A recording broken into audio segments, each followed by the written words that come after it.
Enrique's Journey by Sonia Nazario. Chapter 9. The Girl Left Behind. Enrique knows he does not hate his mother, but with each passing day his resentment grows. After months with Lourdes, he can no longer contain it. One day he snaps. He goes on a tirade. He tells Lourdes she didn't care enough about her children to stay with them in Honduras. Did she think sending money could substitute for being at his side, or mend the loneliness he felt being moved from one relative to the next? Money doesn't solve anything, he tells her. He yells at Lourdes for leaving him with a father she knew was irresponsible. Why didn't she put him with her own family? Who cared for his sister Belki? Why didn't she send enough money so he wouldn't have to sell spices when he was only 10?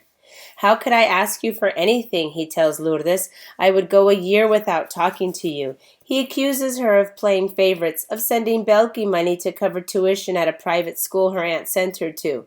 Belki always got more from you, he says. Belki is going to be a professional. Look at me, he says. He wanted to study, he insists. He just didn't want to have to beg his mother for the money.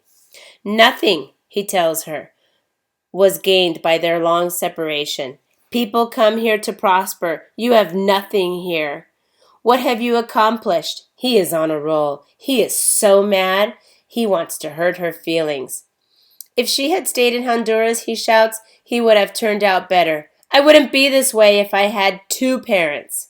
Why did she continually promise to return for Christmas and then never show up? Once she knew he was in trouble sniffing glue. He asks her, how come she stayed away? You left me, abandoned me. He tells her. He berates his mother for what he sees as her biggest mistake. You shouldn't have gotten pregnant until you knew your existing kids were okay. A true mother, he tells Lourdes, isn't the person who carries you in her womb. It is someone who raises and nurtures you. He tells her of his true mother is his grandmother Maria. He misses the beans and spaghetti she made him. He misses how she sang happy birthday for him every year. Then Enrique lands the most hurtful blow. He plans to leave her and return to Honduras in 2 years. I'm not going to do the same as you, stay here all my life. Lourdes is stunned. Her heart fills with guilt and hurt. She must show Enrique how he is terribly mistaken. What about the money I sent you, she says. Whenever he asks for something, a television, a soccer ball, she sent it. Belki got more money only because Aunt Rosa Amalia insisted Lourdes pay for Belki to go to private school. Lourdes tells him about the struggles she, too, endured during their years apart. For the first time, she admits to the extreme poverty and humiliating circumstances she lived through. She tells him about working as a fichera in a bar, surrounded by drunk men, about cleaning for wealthy people who mocked her, about being fiercely independent and hardworking so she could pay for her 3 children's health and happiness. I killed myself trying to help you, she says, exasperated. She's not like some mothers she knows who leave Honduras and forget their children, never call, never write. I called, I wrote, she tells her son. Blame your father. He promised to take care of you while I was away. He abandoned you. Your father's family had equal responsibility to provide for your needs. Instead, Lourdes continues, she too is on a roll. Your grandmother Maria sent you to sell spices in the market where you learned about drugs.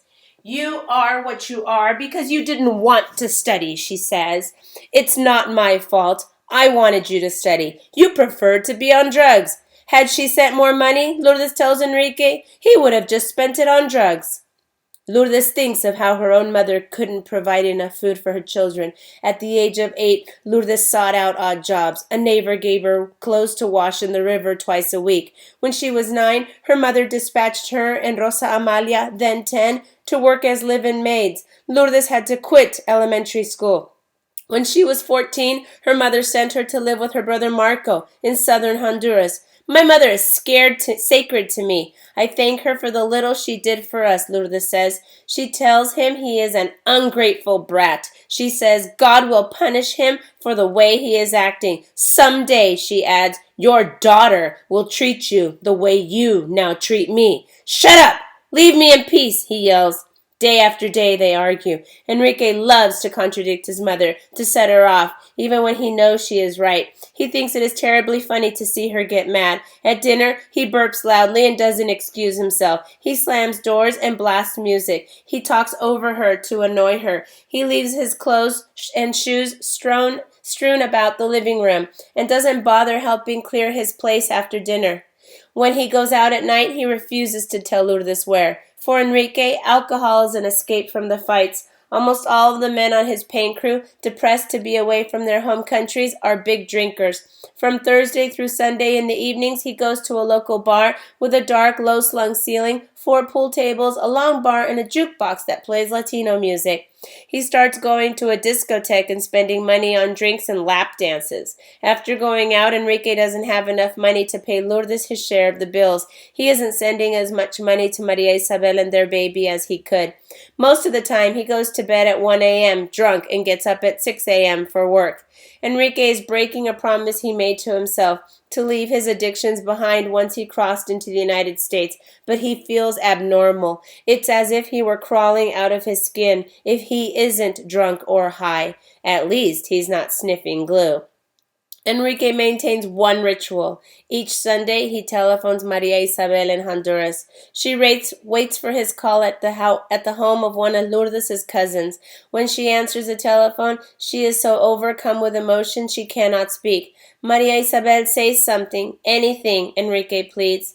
I miss you. I love you. Don't forget me, she says, crying. He starts trying to send her $100 or more a month. He vows he will be back in Honduras within 2 years, and together they will raise Jasmine. Holidays. Winter comes. Enrique's family and others who share the trailer move into a newer 3-bedroom duplex. It has a big kitchen and a living room with 3 sofas draped in lilac floral silver slipcovers. There is enough space to hang a painting of the Virgin of Guadalupe, a wooden carving of the map of Honduras, and a small American flag. Still, the home is crowded. Until now, Enrique has never returned to his worst vice, sniffing glue.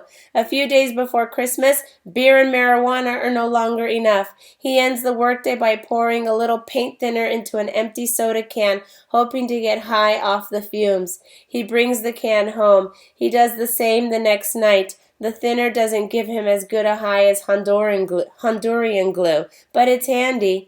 Even in the larger duplex home, there is little room for Enrique to hide his bad habits. One night, as he heads out to meet his friends, Lourdes notices he is hiding something under his arm. What do you have there? Show me, Lourdes says from the living room sofa. Enrique brushes past her. None of your business, he says. Lourdes jumps up and grabs him by the shirt. She smells paint thinner. She knows what the smell means. You're broken, ruined, a drug addict. Why did you even come here? To finish screwing yourself up? Lourdes' words tumble out. She doesn't care that her boyfriend and 3 of his relatives are in the living room listening. Enrique shakes himself loose. He curses her. You're a disgrace, she tells him. Get your act together. If he keeps sniffing paint thinner, Lourdes tells him he has to move out. She must think of her daughter. She doesn't want Diana exposed to drugs. Enrique does not respond. He peels out of the gravel driveway in his truck. Lourdes is despondent. She worries that he will kill himself driving recklessly. For the first time in her life, Lourdes feels like she wants to die. Maybe if she were gone, she tells herself, Enrique would know what it is truly like not to have a mother.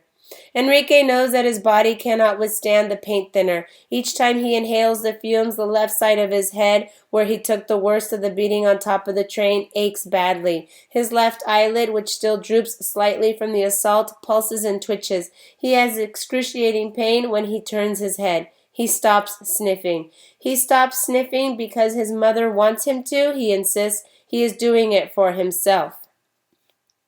Lourdes prepares for her first Christmas reunited with Enrique. She has grown to dread the holiday. Each Christmas without her children, she cried and became more hard-hearted. She wished the holidays would never arrive. This year, paying Enrique's smuggler has left her strapped for money. She puts up a small plastic Christmas tree. She crowds it with ornaments. Enrique tells her it's ugly. On Christmas Eve, Enrique ignores the family and goes out drinking with friends. He comes home late and drunk. The next morning, Lourdes gives her son a shirt. Enrique doesn't have a gift for his mother. She is hurt. Enrique cannot shake how many Christmases he feels she has ruined for him, leaving him waiting and never showing up. Now he wants to ruin her holiday. New Year's Eve is better. Lourdes has never celebrated New Year's Eve in the United States. It brings back too many memories of Honduras, where she would run home from a party at midnight to hug her mother. This year, Lourdes goes to a party with Enrique. At midnight, she kisses her son. Enrique hugs her back hard. Happy New Year. I love you, he tells her. For the first time in all her years in the United States, Lourdes doesn't cry on New Year's Eve. News from Honduras. Enrique's family starts criticizing Maria Isabel. His aunts say that Jasmine is barefoot, dirty, and badly dressed. They say that she is skinny and pale and often has a cough. And if Enrique sends money, they complain. Why doesn't Maria Isabel take Jasmine to a good private doctor, not the public clinic? Maria Isabel spends most of the money on Jasmine. She also gives $15 a month to Aunt Gloria. She stocks Aunt Gloria's refrigerator with fruit, milk, and chicken. She sends $10 across town to her mother to help her buy heart and asthma medicine. Enrique's aunts and sister next door tell Maria Isabel she is spending too much money on her family and not enough on Enrique's daughter. Maria Isabel is enraged, but she says nothing.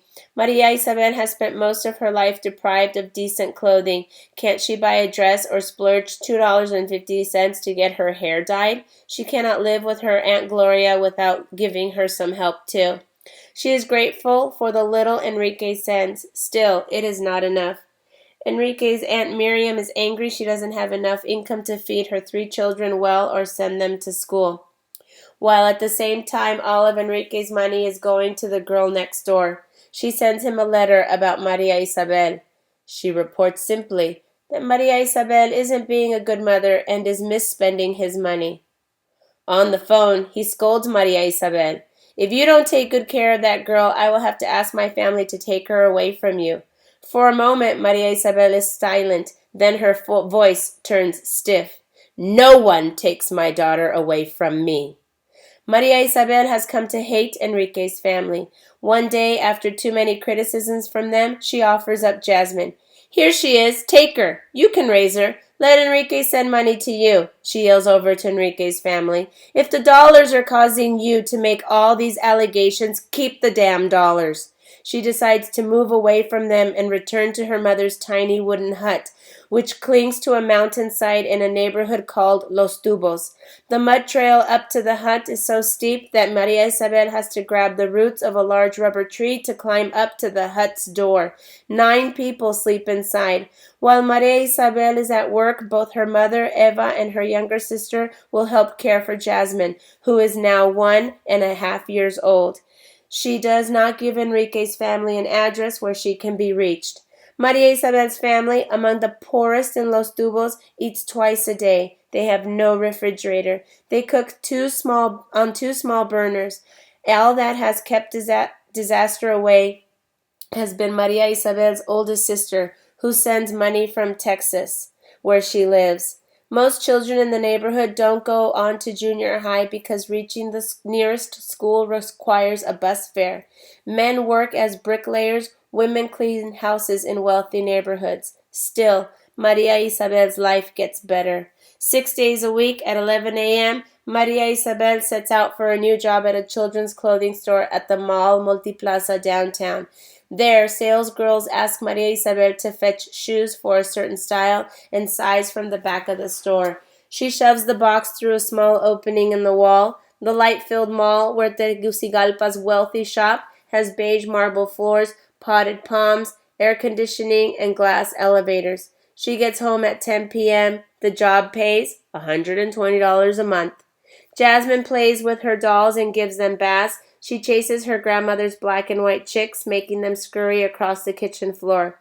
She plays dress-up with the little girl next door, or agua de limon, where they lock hands and swing each other around in circles. Each day, the girl reminds Maria Isabel more and more of Enrique. Like him, she stands slightly knock-kneed, her pelvis thrust out, her bottom tucked under. She has his deep, raspy voice. She has the same temperament as Enrique and Lourdes. She is testy, a stubborn fighter who stands her ground. When Jasmine turns 2, Maria Isabel takes her to talk to her father on the telephone at an internet store. Maria Isabel knows his number by heart. She sits before the gray computer and Jasmine stands between her legs. "Mom, pass the phone," Jasmine demands, reaching for the computer headset. Often the things Jasmine tells her father are lines that Maria Isabel has told her to say. Jasmine returns to her grandmother's and proudly announces, "I spoke with my daddy, Enrique." "They are strangers," Eva says to Maria Isabel, "but they are blood." Eva often shows Jasmine the photos Enrique has sent of himself. She tells Jasmine that someday she will go in an airplane to see her father. Jasmine figures her father must have left on an airplane too. Whenever she hears one in the sky, she stops what she is doing and races outside. She looks up, her eyes bright. She thrusts both arms up and waves madly. "Adios, Papi Enrique," she yells.